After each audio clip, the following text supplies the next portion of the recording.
Listen very carefully, okay? This is the renin angiotensin aldosterone system, right? ये है आपका diagram.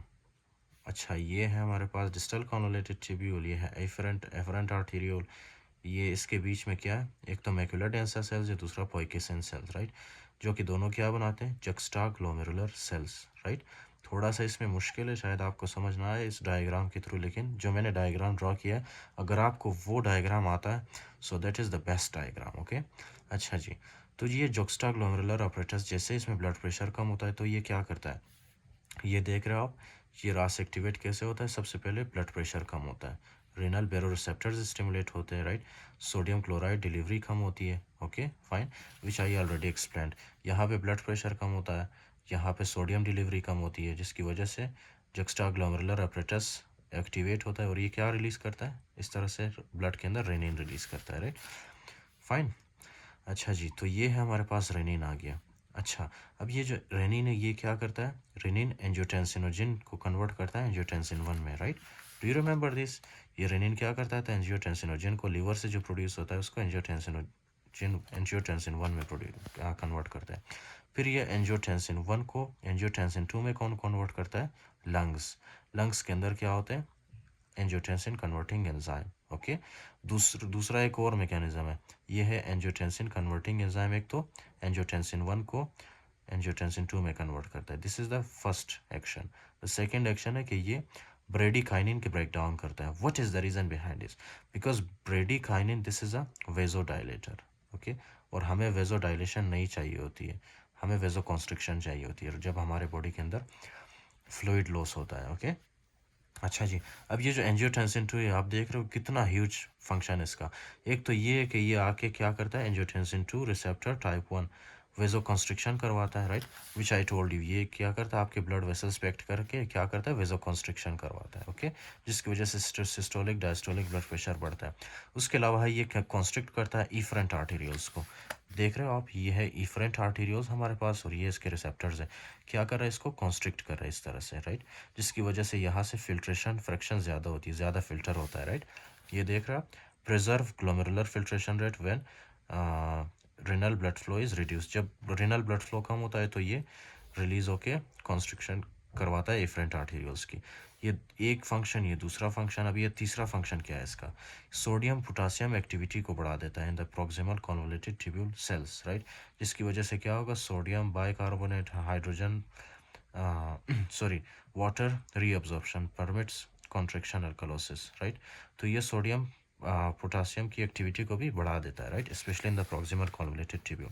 यहाँ पे आपके पास क्या होता है? यहाँ पे जो है सोडियम और हाइड्रोजन एक पंप होता है, राइट? जो कि क्या करता है? नॉर्मली सोडियम को अंदर की तरफ भेजता है, ओके?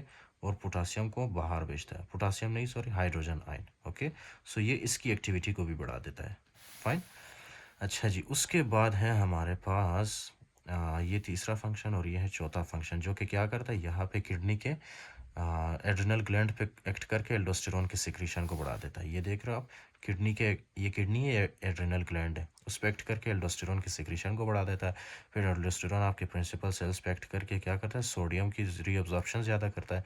सोडियम ज़्यादा हमारे बॉडी के अंदर इंटर होता है और उसके साथ वाटर भी ज़्यादा होता है, फाइन, ओके?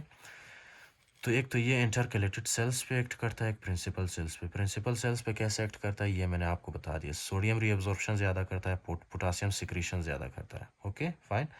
ये देख रहे हो आप, ये सोडियम रीअब्जॉर्प्शन ज़्यादा कर रहा है और पोटासियम को सिक्रीट ज़्यादा कर रहा है। उसके बाद ये अल्फा इंटरकलेटेड सेल्स पे एक्ट करके पोटासियम सिक्रीशन को ज़्यादा करता है by increasing potassium ATPase activity. ये आपको मैंने बताया था ना एंड ऑफ द लेक्चर में कि ये क्या था? पोटासियम एटीपेज एक पंप होता है, राइट? ये पोटासियम एटीपेज क्या करता है? हाइड्रोजन को हमारे बॉडी से बाहर निकालता है, राइट? हमारे सेल से बाहर निकालता है, नेफ्रॉन से। इसको कौन स्टिमुलेट करता है? एंजियोटेंसिन 2,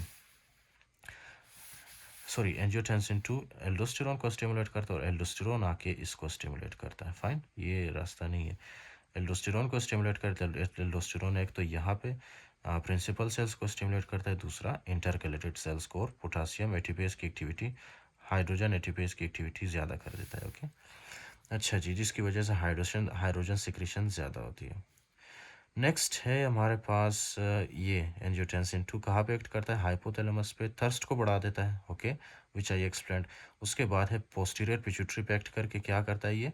प्रिंसिपल सेल्स को पोस्टीरियर पिट्यूटरी पे एक्ट करके ये एडीएच रिलीज करता है, एंटी डायरेटिक हार्मोन। फिर ये anti diuretic hormone principal cells पे एक्ट करता है, राइट। यहाँ पे ये एंटी डायरेटिक हार्मोन आता है प्रिंसिपल सेल्स पे एक्ट करके एक्वापोरिन 2 के चैनल्स को बढ़ा देता है यहाँ पे, जिसकी वजह से वाटर एब्जॉर्प्शन ज़्यादा होती है, okay.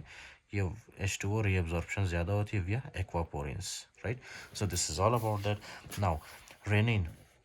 Renin, I already explained all of them, okay? Just हमने read करना है. Secreted by juxtaglomerular cells in response to reduced renal perfusion pressure. Detected in afferent arteriole, increased renal sympathetic discharge, beta 1 effect and reduced sodium chloride delivery to macula densa cells. Trust me or not, ये सारा मैं explain कर चुका हूँ, okay? Catalyzes conversion of angiotensin 1 to angiotensin 2. ये तो आपको पता है ना, एंजियोटेंसिन 1 एंजियोटेंसिन 2 में कैसे कन्वर्ट होता है। ये एंजियोटेंसिन 1 है, ये एंजियोटेंसिन 2 है। किसने कन्वर्ट किया? हमारे लंग्स के अंदर जो एंजाइम है, angiotensin converting enzyme, simple, okay. Located in many tissues but conversion occurs most extensively in the lungs. देख रहे हो आप? Produced by vascular endothelial cells in the lung. ये vascular endothelial cells होते हैं lungs के अंदर, lungs capillaries में। फिर एंजियोटेंसिन 2 क्या करता है? Help maintain blood volume and blood pressure, right? ये blood pressure को बढ़ा देता है। Affects baroreceptors function, limits reflex bradycardia, which would normally accompany its pressure effects. उसके बाद है एएनपी एंड बीएनपी। ये जो है ना, ये मैं आपको कार्डियक सिस्टम में, कार्डियोलॉजी में बहुत ही डिटेल में पढ़ाऊंगा, राइट, कि ये होता क्या है एग्जैक्टली। चलो रीड करते हैं इसको। Release from atria and ventricle, right, in response to increase volume, inhibits renin angiotensin aldosterone system. ये एंजियोटेंसिन 2 को कौन इनहिबिट करता है यार? ये आपके पास है एट्रिया वेंट्रिकल, राइट। जब इनके अंदर प्रेशर बहुत ज़्यादा होता है, राइट, इनके अंदर भी प्रेशर सेंसर्स होते हैं, तो ये क्या रिलीज़ करते हैं? A N P and B N P, right, A N P and B N P. तो ये क्या करते हैं? ये जो आपके पास रास सिस्टम है ना, ये रास सिस्टम को इनहिबिट करता है, ए एन पी और बी एन पी, ये रास सिस्टम को इनहिबिट करता है, राइट। जब रास सिस्टम इनहिबिट होगा तो एंजियोटेंसिन 2 की प्रोडक्शन कम होगी या ब्लॉक होगी, राइट, जिसकी वजह से वापस वेजोडाइलेशन होता है, सिंपल, ओके। सो रिलैक्सिस वास्कुलर स्मूथ मसल। सी, ये जो वास्कुलर स्मूथ मसल्स है ये उनको रिलैक्स करता है via cyclic GMP. Increase glomerular filtration rate, reduced renin. फिर उसके बाद है डायलेट्स एफरेंट आर्टेरियोल। ये एफरेंट आर्टेरियोल्स को क्या करता है? डायलेट करता है। प्रोमोट्स नेट्रीयूरेसिस, सोडियम को हमारे बॉडी से बाहर निकालता है, राइट, क्योंकि सोडियम जितना ज़्यादा होगा बॉडी के अंदर उतना ज़्यादा वाटर पुल होगा। इसीलिए हम ब्लड प्रेशर के पेशेंट्स को कहते हैं कि नमक कम खाया करें, क्योंकि नमक के अंदर सोडियम होता है, राइट, और सोडियम वाटर को हमारे बॉडी के अंदर पुल करके रखता है, राइट, जिसकी वजह से ब्लड प्रेशर ज़्यादा होती है। नेक्स्ट है anti diuretic hormone which is also called as the vasopressin, right. अब ये जो एंटी डायरेटिक हार्मोन है primary regulates serum osmolality, also responds to low blood volume states, stimulates reabsorption of water, okay, ये water की reabsorption को ज़्यादा कर देता है इन द कलेक्टिंग डक्ट। ये है एडीएच कहाँ पे काम करता है? कलेक्टिंग डक्ट में, और वाटर की रीअब्जॉर्प्शन को ज़्यादा करता है। Also stimulates reabsorption of urea in collecting duct, यहाँ से यूरिया को भी ज़्यादा करता है, राइट, उसके रीअब्जॉर्प्शन को, यूरिया को। Maximize cortico capillary osmotic gradient. Next है अल्डोस्टेरोन। अल्डोस्टेरोन क्या करता है? Primary regulates ECF volume, okay, extracellular fluid volume and sodium content, increase renal in increase release in hypovolemic state. ये एक हाइपोवॉलीमिक स्टेट है ना, जब आपके बॉडी के अंदर से हेमोरेज वगैरह होता है, राइट, तो ब्लड वॉल्यूम कम होता है, तो इसलिए क्या रिलीज होता है? Aldosterone, right. Respond to hyperkalemia by increase potassium excretion. जब हाइपरकेलीमिया होता है आपकी बॉडी के अंदर, पोटासियम ज़्यादा होता है, तो एल्डोस्टेरोन क्या करता है? यहाँ पे चैनल्स बनाता है पोटासियम के, जिसकी वजह से पोटासियम हमारे बॉडी से बाहर चला जाता है। That's it. Finally we have the juxtaglomerular apparatus. Consists of mesangial cells, juxtaglomerular cells, modified smooth muscles of afferent arteriole and the macula densa. अच्छा, लिसन वेरी केयरफुली, ओके। एक तो इसमें मेसेंजियल सेल्स होते हैं, दूसरा इसमें ये स्मूथ मसल्स है, राइट, जो कि किससे डिराइव हुआ है? एफरेंट आर्टेरियोल से। फिर उसके बाद मैक्यूलर डेंसा सेल्स है, जो कि किसका पार्ट है? डिस्टल कॉन्वोलेटेड ट्यूब्यूल का, राइट। अच्छा जी, नाउ लिसन। उसके बाद है यहाँ पे, okay, macular densa cell, sodium chloride sensor located at the distal convoluted tubule. Like in 3 to 4 lectures, I have discussed the function of the macula densa cells, right? Juxtaglomerular apparatus cells secrete renin in response to reduced renal blood pressure. if you even don't read the book, if you just only understand my lectures, that will be more than enough for you, okay? But still, juxtaglomerular cells क्या करता है, क्या secrete करता है, renin secrete करता है जब blood pressure reduce होता है, okay, and sympathetic tone increase होता है। जाहिर सी बात है, जब ब्लड प्रेशर कम होगा तो सिंपैथेटिक टोन इंक्रीज होगा। Macular densa cells sense reduced sodium chloride delivery to the distal convoluted tubule cells, right, and increase renin release, efferent arterioles vasoconstriction, and increase glomerular filtration rate। अच्छा जी, क्या होगा जब rennin release होगा तो angiotensin 2 क्या करेगा, angiotensin 2 बनेगा, फिर एंजियोटेंसिन 2 आ गया यहाँ पे एफरेंट आर्टीरियोल्स के रिसेप्टर्स पे, और क्या करता है यहाँ पे, इनको स्टिमुलेट करता है। As a result of that vasoconstriction होता है, राइट, एफरेंट आर्टीरियोल्स की। उसके बाद है जुक्स्टाग्लोमेरुलर apparatus, short term prevents short term changes in glomerular filtration rate through autoregulation, and maintains glomerular filtration rate long term through regulation of the renin, angiotensin, and aldosterone system। Did you take the lecture of the autoregulation of blood pressure? Auto regulation of blood pressure पे मैंने I did uploaded a video, okay, you can check there, okay, how kidneys auto regulate their blood pressure। So the next is beta blockers reduce okay blood pressure by reducing cardiac output and inhibiting beta 1 receptors of the juxtaglomerular apparatus and reduce renin release। These basically means के beta 1 receptors कहाँ पे present होते हैं, एक तो आपके heart पे होते हैं, राइट।